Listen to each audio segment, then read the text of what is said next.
পদার্থবিজ্ঞানের প্রথম অধ্যায় ভৌত জগৎ ও পরিমাপ। তো আমাদের জগৎ আছে দুইটা, তাই না? একটা হচ্ছে ভৌত জগৎ আর একটা হচ্ছে আধ্যাত্মিক জগৎ। তো ভৌত জগৎকে ব্যাখ্যা করতে, ভৌত জগৎ কিভাবে কাজ করে সেটা বুঝতে কিন্তু আমাদের অনেকগুলো পরিমাপ করতে হয়, তাই না? দৈর্ঘ্য মাপতে হয়, ভর মাপতে হয়, স্থান মাপতে হয়। তো দেখো, পদার্থবিজ্ঞানে মূলত তিনটা জিনিসই পরিমাপ করা হয়: স্থান বা দৈর্ঘ্য, কাল বা সময় এবং বস্তুর ভর। এই তিনটা জিনিসই কিন্তু মেজার করতে হয়। তো পদার্থবিজ্ঞান কিন্তু সব কিছুকে ব্যাখ্যা করার চেষ্টা করে, এবং পদার্থবিজ্ঞান দিনে দিনে অ্যাডভান্স হয়েছে। ঠিক আছে, আগে মানুষ একভাবে ভাবতো প্রকৃতিকে, এখন একভাবে ভাবে। কিছুদিন আগে কিন্তু অন্যরকম ছিল, আবার হয়তো সামনে চেঞ্জ হয়ে যাবে। দেখো, আমরা প্রথমে পড়ছি হচ্ছে নিউটনিয়ান ফিজিক্স, তারপরে আসলো কোয়ান্টাম ফিজিক্স, এখন আসতেছে স্ট্রিং থিওরি।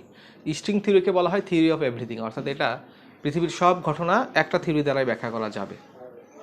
আমাদের দেখো, মহাকর্ষের জন্য এক থিওরি আছে, পৃষ্ঠটানের জন্য এক থিওরি আছে, তড়িৎ প্রবাহের জন্য এক, মানে বিভিন্ন রকম থিওরি আছে, তাই না? এক একটা ঘটনা ব্যাখ্যা করার জন্য এক এক রকম থিওরির দরকার হয়। কিন্তু স্ট্রিং থিওরি এমন একটা থিওরি হবে যেটার সমীকরণ বা যেটার মাধ্যমে তুমি সব কিছুকে ব্যাখ্যা করতে পারবা। এবং স্ট্রিং থিওরির ভিতরে গবেষণা করতে দেখা গেছে যেটার ভিতরে আছে একটা কম্পিউটার কোড। এটা কিন্তু এমন ভাইব না যে কম্পিউটার কোডের মতো, এটা একটা কম্পিউটার কোডই পাইছে বিজ্ঞানীরা। তো এখন আমরা ভাবতেছি, সায়েন্টিস্টরা ভাবতেছে যে আমরা হয়তো কোনো একটা কম্পিউটার সিমুলেশনের ভিতরে আসছি। আমাদের যে অনুভূতিগুলা, এগুলো কম্পিউটার সিমুলেশন দ্বারা মেনটেন করা হচ্ছে। তোমরা যারা ম্যাট্রিক্স সিনেমাটা দেখছো, এখানে একটা আঁচ পাইছে এরকম, যে মানুষ আসলে উঁচু স্তরের কোনো প্রাণী দ্বারা নিয়ন্ত্রিত। তো এটা হয়তো এইভাবে আমরা আসলে আগাচ্ছি আর কি, আমাদের ধারণাগুলো চেঞ্জ হচ্ছে। আমি বলছিলাম তোমাদের যে কি আসলে কোনো পদার্থই কিন্তু নাই, সব পদার্থের একটা ফিল্ড আছে, ইলেকট্রনের ফিল্ড আছে, তাই না?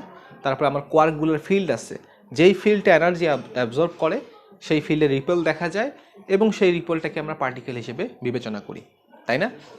লেটেস্ট যে স্ট্রিং থিওরি আসতেছে, সেই থিওরি অনুযায়ী কোনো কিছু ফিল্ডও নাই। সেই থিওরি কী বলে?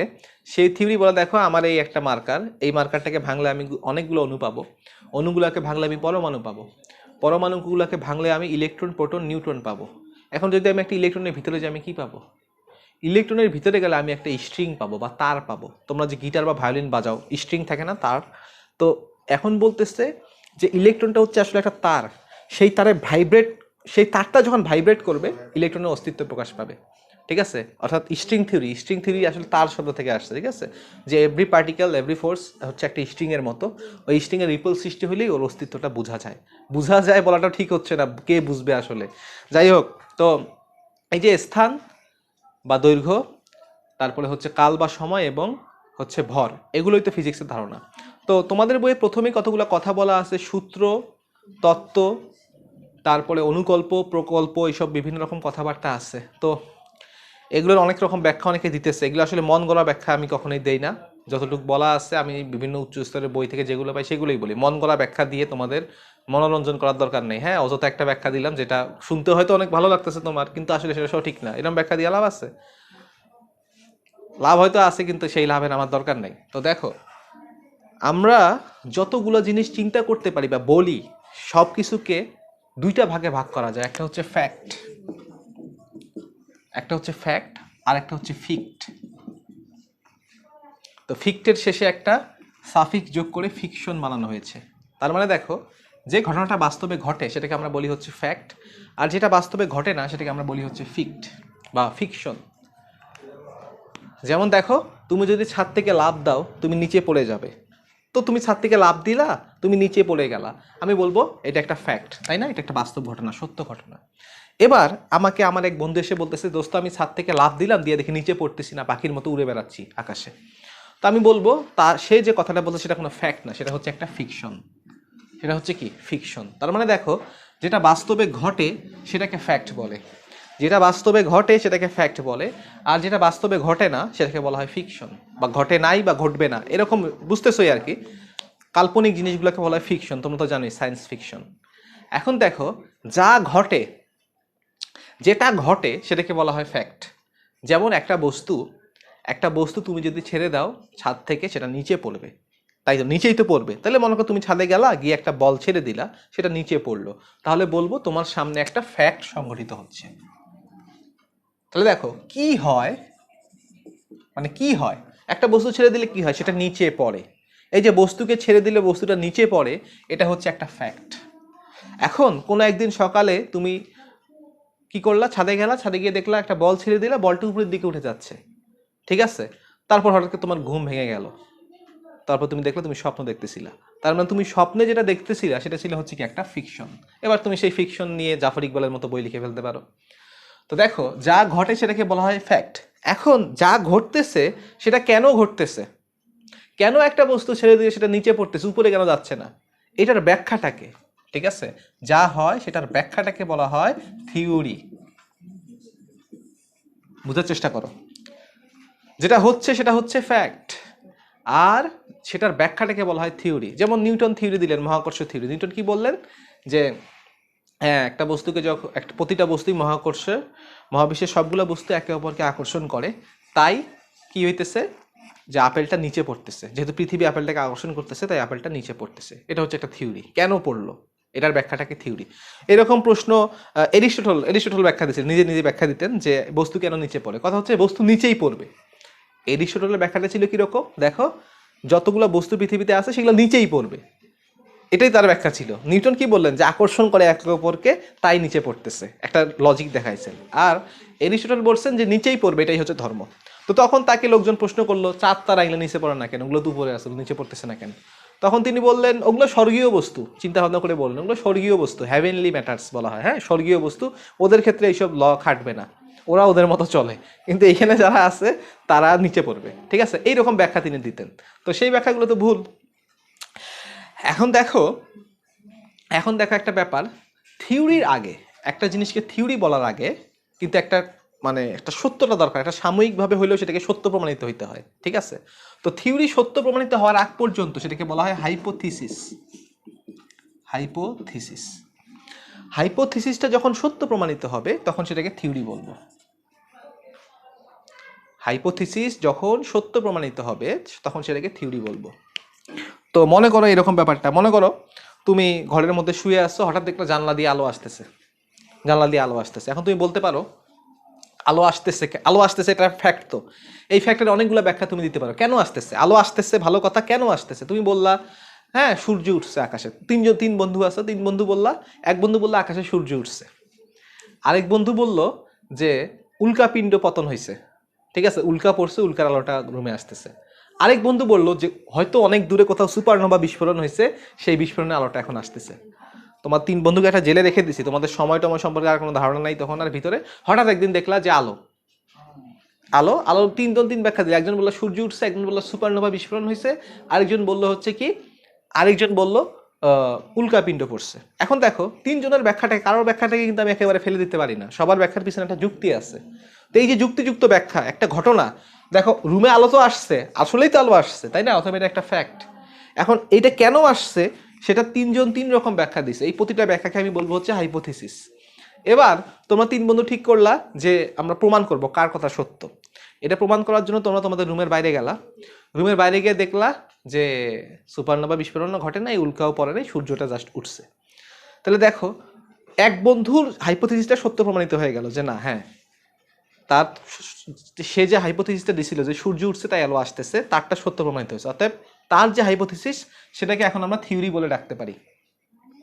যেই বন্ধু বলছিল যে সূর্য ওঠার কারণে রুমে আলো আসতেছে, তার হাইপোথিসিসটাকে আমরা এখন থিওরি বলবো।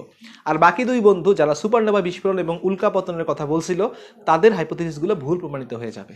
ওকে, এই হচ্ছে ব্যাপার। এখন দেখো একটা জিনিসকে থিওরি বললাম, তার মানে সেটা একেবারে ধ্রুব সত্য হয়ে গেল, মহাসত্য হয়ে গেল, এমন কিন্তু কত কথা নেই। যেমন দেখো মহাকর্ষ তত্ত্বের ব্যাপারে শুনছো, মহাবিশ্বের প্রতিটি বস্তু একে অপরকে আকর্ষণ করে এবং এর পিছনে নাকি গ্র্যাভিটন নামে একটা কণাও আছে, তাই না? তো দেখো গ্র্যাভিটন নামে কোনো কণা খুঁজে পাচ্ছে না সার্নের বিজ্ঞানীরা, এবং মহাকর্ষ বল বলতে কোনো বল নাই। ব্যাপারটা হচ্ছে কি, ব্যাপারটা হচ্ছে একটা ভারী বস্তু তার আশেপাশের স্পেসকে বাঁকায় ফেলে, নিজের মতো সংকুচিত করে ফেলে। তাহলে দেখো মহাকর্ষ তত্ত্ব এক সময় সঠিক প্রমাণিত হয়েছিল, সব ক্যালকুলেশন করা যাচ্ছিল, তাই আপাত সময়ের জন্য সেটা সত্য ছিল, তবে বর্তমানে সেটা ভুল।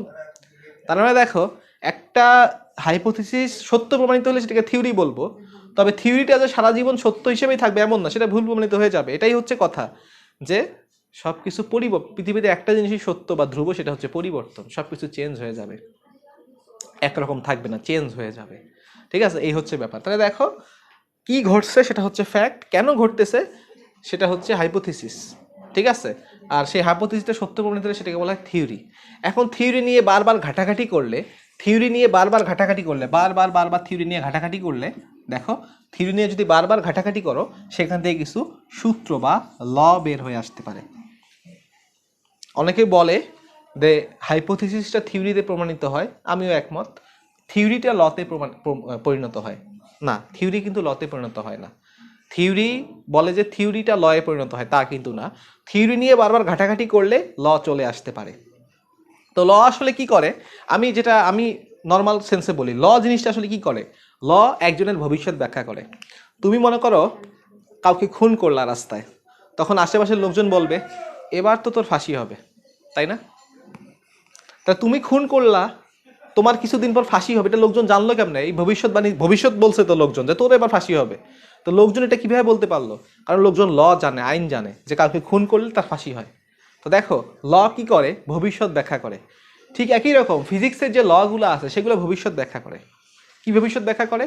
যে দেখো আমি যদি পরন্ত বস্তুর ল এর কথা বলি, পরন্ত বস্তুর 3টা ল কি বলতেছে, সকল বস্তু সমান সময়ে সমান পথ অতিক্রম করবে, তাই না? পরন্ত বস্তু। তো দেখো তুমি একটা ডিম আর একটা তরমুজ ছাদ থেকে ছেড়ে দাও, তুমি ছেড়ে দেওয়ার সাথে সাথেই আমি বলে দিতে পারবো যে একই সময় গিয়ে মাটিতে পড়বে, আমি ভবিষ্যৎটা বলে ফেলতে পারবো। ল এর কাজ হচ্ছে ল ভবিষ্যৎ ব্যাখ্যা করতে পারে। সত্য কথা হচ্ছে এইটাই, যেটা বলতেছে এটাই ঠিক। বইয়ে কি লেখা আছে, কে কি বলছে, এগুলো নিয়ে থাকো না, অনেক কিছু ঘাটেই বলতেছি কথাগুলো। ল ভবিষ্যৎ ব্যাখ্যা করতে পারে। বা প্রতিটা বস্তুর নির্দিষ্ট সময় প্রাপ্ত বেগ সেই সময়ের সমানুপাতিক, তাই না? তুমি একটা বস্তু ছাড়বা, আমি বলে দিতে পারবো 2 সেকেন্ড পর এর বেগ হবে 19.6 মিটার পার সেকেন্ড, তাই না? 2 সেকেন্ড পর এর বেগ হবে 19.6 মিটার পার সেকেন্ড। তুমি বস্তুটা ছাড়ার সাথে সাথেই বলে দিতে পারবো ভবিষ্যৎ। কেন বলে দিতে পারলাম? কারণ আমি পরন্ত বস্তু দ্বিতীয় সূত্রটা জানি, তাই বলে দিতে পারলাম। আমি এটা বলে দিতে পারবো যে এই বস্তুটা 1 সেকেন্ড পর কতটুকু দূরত্ব অতিক্রম করবে, তাই না? হাফ জিটি স্কয়ার সূত্র দিয়ে 4.9 মিটার। কারণ কি? কারণ আমি পরন্ত বস্তুর তৃতীয় সূত্রটাও জানি। তাহলে সূত্র জানা থাকলে ভবিষ্যৎ ব্যাখ্যা করা যায়। তো এখানে গাণিতিক সূত্রকে যে সবসময় গাণিতিক সমীকরণ হিসেবে এমন কোনো কথা নেই। যেমন দেখো ভরবেগের সংরক্ষণশীলতার সূত্র, এটার তেমন কোনো গাণিতিক এক্সপ্রেশন নাই, তাই না? তো সূত্রকে যে সবসময় গাণিতিক আকারেই প্রকাশ করতে পারতে হবে এমন কোনো কথা কিন্তু নেই। তাইলে আমরা বুঝলাম হাইপোথিসিস, ফ্যাক্ট, ল সবগুলো কিন্তু আসছে ফ্যাক্ট থেকে। এখন দেখো ফিকশন নিয়ে একটু কথা বলি। ফিকশন নিয়ে কথা বলতে গেলে আমাকে প্রথমে বলতে হয় ক্রুসিফিকশনের কথা। ক্রুসিফিকশন, দেখো একটা ব্যাপার, ক্রুসিফিকশন বানানটা কি জানো? দেখো ক্রুসিফিকশন, আবার দেখো ক্রুসিফিকশন। দেখো আমরা জানি যে যীশু খ্রিস্ট সম্পর্কে বলে থাকা হয় যে তিনি ক্রুসিফাইড হয়েছিলেন। তো দেখো ক্রুসিফিকশন শব্দটা শেষে কিন্তু ফিকশন আছে। তো আমরা যারা মুসলিম আছি তারা এই বানানটা মানি। মুসলিমরা ক্রুসিফিকশন বানান লেখি FICTION। তার মানে ক্রুসিফিকশন হচ্ছে একটা কাল্পনিক ঘটনা, এটা আসলে বাস্তবে ঘটে নাই। ক্রুসিফিকশন বাস্তবে ঘটে নাই, তাই এটা ফিকশন। কিন্তু খ্রিস্টানরা বললো যে না, খ্রিস্টানরা ভাবলো যে যদি এরকম বানান লেখা হয় ফিকশন, তাহলে তো নাম শুনে বোঝা যাচ্ছে এটা একটা ফিকশন, এটা বাস্তবে ঘটে নাই। তাই যারা বানানটা চেঞ্জ করে কি দিল, FIXION, অর্থাৎ ব্যাপারটা সত্যতা প্রমাণ করার জন্য। তাহলে দেখো এটা হচ্ছে খ্রিস্টানদের কনসেপ্ট। তো দেখো তাইলে ব্যাপারটা, তুমি একটা লোক ক্রুসিফিকশন বানান কি লিখতেছে সেটা দেখে কিন্তু তার ধর্মটা বুঝতে পারবে, তাই না? কেউ যদি ক্রুসিফিকশন লিখে উপরেরটার মতো তাহলে সে মুসলিম, আর যদি ক্রুসিফিকশন লেখে তার মানে সে ফিকশন এটা মানতেছে না, বানানটা চেঞ্জ করে দিচ্ছে, অতএব সে হচ্ছে খ্রিস্টান। কারণ সে ক্রুসিফিকশনে বিশ্বাস করে, এটাকে একটা ফ্যাক্ট ভাবে। দেখো বানানটা এরকম হলে এটা একটা ফ্যাক্ট, আর উপরেরটার মতো হলে এটা একটা ফিক্ট বা ফিকশন সাফিক্স যোগ করার পর। এই হচ্ছে ব্যাপার। আচ্ছা, এরপর দেখো আরো কিছু কথা হয়তো তোমাদের বইয়ে বলা আছে, নীতি। হ্যাঁ, নীতি হচ্ছে স্বীকার্য কথা বলি, যে কিছু জিনিস স্বীকার করে নেওয়া হয়। যেমন দেখো আইনস্টাইন যে আপেক্ষিকতার তত্ত্ব দিয়েছেন, আপেক্ষিকতার তত্ত্ব দেওয়ার আগে তিনি দুইটা জিনিস স্বীকার করে নিয়েছেন, তাদেরকে বলা হয় স্বীকার্য। অর্থাৎ যাদেরকে প্রমাণ করা যায় না স্বীকার করে নিতে হয়। এরকম নীতি আছে বলতে কি, যেমন দেখো তরঙ্গের উপরিপাতন নীতি, যে একটা তরঙ্গ যখন আরেকটা তরঙ্গের উপরে পড়বে কেউ কাউকে প্রভাবিত করবে না, সবাই নিজের মতো চলতে থাকবে। এখন এটাই হচ্ছে তরঙ্গের ধর্ম। এখন কেন প্রভাবিত করে না এটার ব্যাখ্যা এখন পর্যন্ত নাই, তাই এটা হচ্ছে একটা নীতি। একই রকম ডপলারের নীতি, ঠিক আছে? তরঙ্গের উপরিপাতন নীতি, ডপলারের নীতি, এগুলো হচ্ছে নীতি। মানে এগুলো করে, প্রকৃতিতে এটাই ঘটে। কেন ঘটে কোনো ব্যাখ্যা নাই বা প্রমাণ নাই। তাহলে দেখো বুঝতে পারছো তো, ল কি, থিওরি কি, হাইপোথিসিস কি, ফিকশন কি, ফ্যাক্ট কি। হ্যাঁ, এই হচ্ছে তোমার ব্যাপার স্যাপার আর কি ফিজিক্সের মূলত।